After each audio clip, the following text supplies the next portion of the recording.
Hello.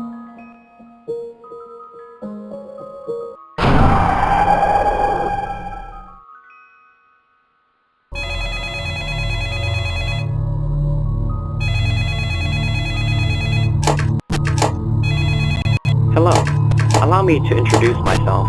My name is Michael. I used to be the technician at Freddy's and was the one who contacted the owners of Fazbear's Fright after the place burned down. Trust me, the equipment you're using right now is much more stable and much less likely to catch fire.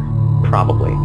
Anyways, the building that you're currently in is a Fazbear storage building. Basically, when a character was scrapped, it was sent here to be used for parts, assuming its parts were still usable.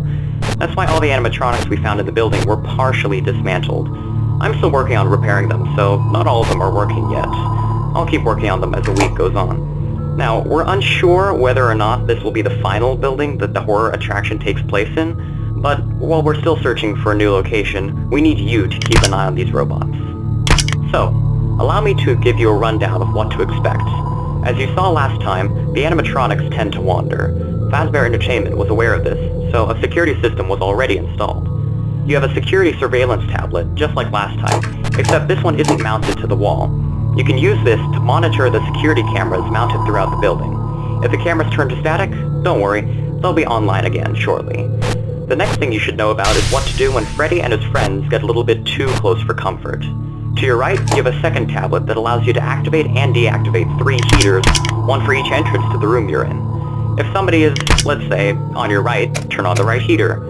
The animatronics are programmed to avoid temperatures hot enough to cause them to overheat and will leave. Once they leave, you can turn the heater off again. Simple enough. You're probably thinking to yourself, well, why can't I leave the heaters on the whole time? There's 2 reasons. 1, your room would become uncomfortably hot and your legs would start sticking to your chair. 2, Mangle.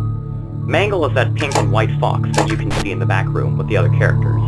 Now, Mangle was originally in a room called the Kids' Cove, which is where all the toddlers would be. To help keep track of them, Mangle was given thermal imaging. I know this because, well, I was the one who originally installed it. Now, that creates a problem since heat is your main method of defense. If you leave the heaters on for too long, Mangle will start crawling through the air vent connected to your office. You don't want that, so use the heaters sparingly. The last thing I need to go over is the animatronic from the last location, Spring Bonnie. It survived the fire, most of it at least, so it's in the building with you now. The problem is, since this animatronic is much older than the others, its programming isn't as advanced. This means that you can use the heaters all you want, but it won't work on him. To compensate for this, we've installed a button that lets you administer a controlled shock into whatever room you choose. It's too weak to affect the others, but it should work on him. So, to recap, use the heaters if somebody comes near, don't use them long enough for Mangle to start moving, and shock Spring Bonnie to get him to stay away. I think that's everything. See you tomorrow.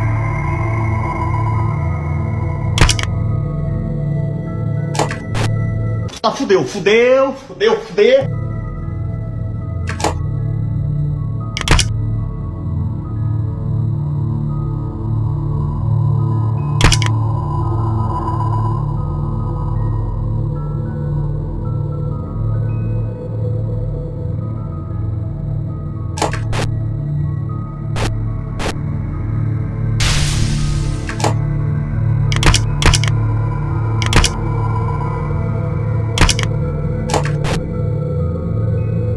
Tô de sampa.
Coisa horrorosa!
merda, vai dar merda, vai dar